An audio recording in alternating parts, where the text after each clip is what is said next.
Question 14, Scripture Notes and Queries. By F. G. Patterson. Questions and Answers. Edited by Irv Risch. Question. Eva writes, And Zaccheus stood and said unto the Lord, Behold, the half of my goods I give unto the poor, and if I have taken anything from any man by false accusation, I restore him fourfold. Luke 19 verses 8-9.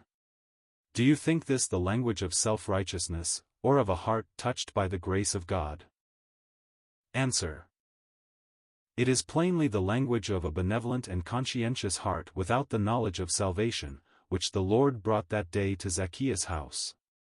The tone of Zaccheus is as different as possible from that of the self-righteous Pharisee who stood and prayed with himself, in chapter 18:11-12. Here was the case of a man who was truly in earnest. Neither his diminutive stature nor the crowd around the Lord hindered him.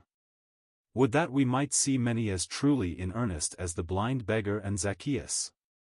The Lord Jesus, the Good Shepherd, called his own sheep by name. He said, Zaccheus, make haste and come down, for today I must abide at thy house. Zaccheus tells the Lord what had been, see note, the habitual practice of an honest and good heart, which had yearned after better things, but still, however blessed it is to see human righteousness where it exists, there was no recognition of this when it was the question of bringing salvation to him. This day is salvation come to this house.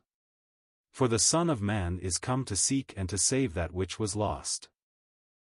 Note, it may be, doubtless, the expression of a devoted purpose for the future. End of note.